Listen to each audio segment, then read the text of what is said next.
Baik, Assalamualaikum warahmatullahi wabarakatuh. Sebelumnya perkenalkan, nama saya Wikayatun Fanazia. Saya dari Prodi Komunikasi dan Bicara Islam kelas B, Angkatan 23, Fakultas Usuluddin dan Dakwah.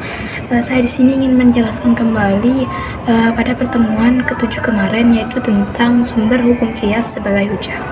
Baik, yang pertama ada definisi qiyas.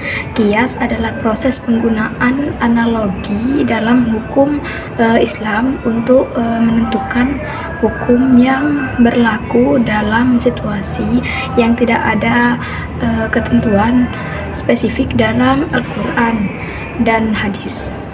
Ibnu Subki dalam bukunya Jam'u al-Jaumi memberikan definisi qiyas sebagai penyimpulan hukum yang berdasarkan kesamaan antara dua hal yang memiliki kesamaan dalam beberapa hal, tetapi memiliki perbedaan dalam hal lainnya.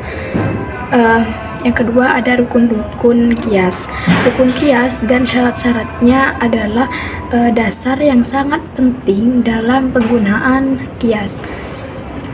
Rukun-rukun qiyas meliputi satu, muhkam, yaitu hukum yang jelas dan tidak dapat disangkal dalam Al-Quran dan hadis. Yang kedua ada mufassor, hukum yang memiliki penjelasan yang jelas dan tidak dapat disangkal. Yang ketiga ada mujmal, yaitu hukum yang memiliki penjelasan yang tidak jelas dan memerlukan interpretasi. Yang keempat ada muskil, yaitu hukum yang memiliki penjelasan yang sulit dan memerlukan analisis lebih mendalam. Syarat-syarat qiyas meliputi yang pertama ada kesamaan antara dua hal yang dibandingkan dalam qiyas. Yang kedua ada perbedaan antara dua hal yang dibandingkan dalam qiyas. Yang ketiga ada nasab, yaitu keterkaitan antara dua hal yang dibandingkan dalam qiyas. Yang keempat ada istishab, yaitu kesamaan antara dua hal yang dibandingkan dalam qiyas, serta kesamaan antara hukum yang dipandang sebagai acuan. Baik, C. Macam-macam qiyas. Qiyas dapat dibagi menjadi beberapa macam berdasarkan cara penggunaan, seperti 1. Qiyas al-istishab, qiyas yang berdasarkan kesamaan antara dua hal yang diperbandingkan serta kesamaan antara hukum yang dipandang sebagai acuan. Yang kedua ada qiyas al-istidlal, qiyas yang berdasarkan kesamaan antara dua hal yang diperbandingkan tetapi tidak memiliki kesamaan antara hukum yang dipandang sebagai acuan. Yang ketiga ada qiyas al-istidlal al-muqayyad, yaitu qiyas yang berdasarkan kesamaan antara dua hal yang diperbandingkan serta memiliki kesamaan antara hukum yang dipandang sebagai acuan, tetapi dengan syarat-syarat yang spesifik. D. Ada definisi ilat. Ilat dalam konteks qiyas berarti sebab atau sebab yang mempengaruhi hukum. Ilat dapat berupa kesamaan antara dua hal yang diperbandingkan serta kesamaan antara hukum yang dipandang sebagai acuan. E. Ada syarat ilat.